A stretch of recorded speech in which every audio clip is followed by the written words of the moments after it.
moi je m'appelle Mélissa Tanki, je suis algérienne, productrice d'une web-série qui s'appelle Besma. Je suis algérienne, j'ai grandi en France et aujourd'hui je vis à Dubaï depuis 2011. Donc je fais partie de la diaspora. Alors moi j'ai commencé il n'y a pas longtemps, ça a été après ma démission de mon métier. J'ai décidé de partir en road trip en Afrique de l'Ouest à la base. Et en fait quand je suis arrivée à Alger, pour un break d'une semaine, avant de partir au Dakar et Abidjan et visiter la côte ouest africaine. C'était en fin 2009, donc c'était en plein Hirak, comme on appelait ça en Algérie, c'est-à-dire notre révolution. J'aime pas le terme, mais c'est comme ça que ça s'appelait. Et en fait, je me rendais compte qu'il y avait une énergie énorme, qu'il y avait, il y avait une jeunesse incroyable, avec un souffle d'espoir et d'humour, de détermination, etc. Et j'étais fascinée, j'étais fière, parce que je suis algérienne, et j'étais fascinée par justement cet élan de renouveau dans mon pays, l'Algérie. Et en fait, au même moment, je voyais que la couverture médiatique était pas honnête. Je ne sais pas si je peux dire honnête. Elle rendait pas hommage et elle ne décrivait pas la réalité, l'énergie qu'était le Hirak.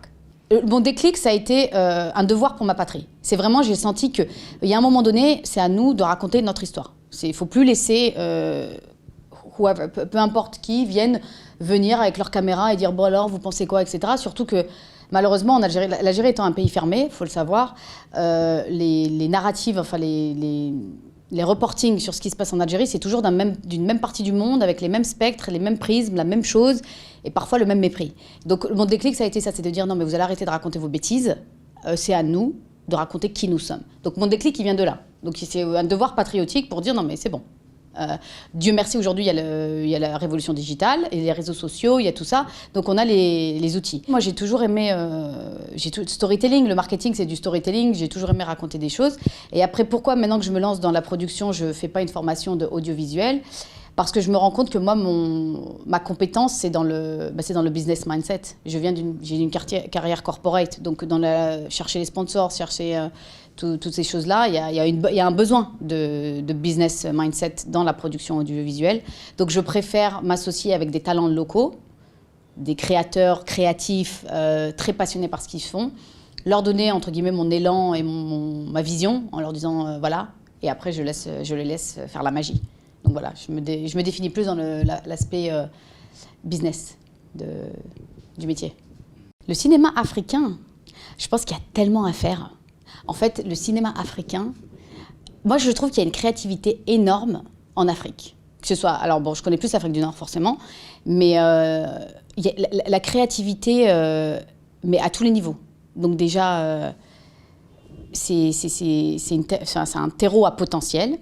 Après, pour être très honnête, je pense que même dans les films que je vois, donc j'ai en tête, on raconte toujours nos histoires par un spectre de l'autre. Et je pense que le cinéma africain a beaucoup de potentiel dans le sens où maintenant il est temps de raconter l'Afrique vue par l'Africain. Peu importe l'audience. On n'a rien à prouver. Je pense qu'aujourd'hui on a une génération, c'est bon. Tu m'aimes, tu m'aimes pas, c'est pas grave, la vie continue. Et je pense que c'est en ça où la créativité de terrain de ces jeunes Africains a un rôle énorme. Ouais. Le principe de Besma, c'est, en fait, je dirais que c'est du web documentaire, mais c'est aussi de l'infotainment. C'est-à-dire que je suis aussi dans de l'information. J'essaye d'informer sur ce qui se passe. Mais d'un point de vue, comment dire, pas d'un point de vue analytique, logique, etc., d'un point de vue empathique et bienveillant. Voilà. Je pense qu'au niveau de la news et de l'information, il y a énormément à faire. Encore une fois, on est dans un écosystème overloaded avec de l'information. Il y en a partout, tout le temps. Du coup, je pense que maintenant, il est temps de créer des plateformes où l'information est racontée de façon bienveillante. C'est-à-dire qu'aujourd'hui, en fait, je pars du principe que le journalisme a été créé à l'époque où l'information était rare. Du coup, on a établi un code of ethics, une éthique qui consistait à la précision et à l'objectivité. Je crois absolument pas à l'objectivité de l'être humain. Le but, c'est d'avoir des sentiments. Mais bon, ça, c'est un autre débat. Et du coup, aujourd'hui, dans un écosystème où l'information n'est plus rare, l'éthique d'objectivité et de précision est-elle toujours au goût du jour? Je ne pense pas. Je pense que dans un écosystème où l'information est partout, tout le temps, on doit être capable d'avoir des plateformes où l'éthique de travail et la bienveillance et l'empathie. Et c'est ce que j'ai essayé de développer. C'est-à-dire que du coup, de ces piliers-là avec lesquels je démarre, j'ai raconté le mouvement historique qui était en train de traverser l'Algérie. Et sans aucune objectivité, parce que je suis algérienne et que je suis jeune et que j'ai envie d'y croire aussi. Donc je suis très transparente là-dessus. Et j'ai simplement raconté avec bienveillance, c'est-à-dire, vas-y, dis-moi tes aspirations, dis-moi tes rêves, et de se projeter dans l'avenir. Et je pense que c'est pour ça que mon audience aujourd'hui, quand je regarde mes YouTube Analytics, elle n'est pas qu'algérienne.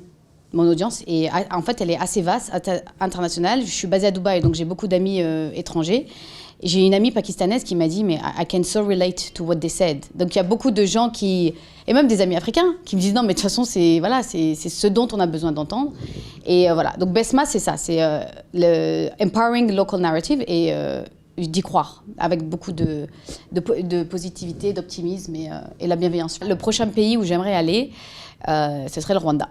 Parce que c'est pareil, quand tu parles au Rwanda, à part en Afrique, mais quoique Afrique du Nord, Rwanda, ils ne savent pas trop, ils parlent plus d'autres choses.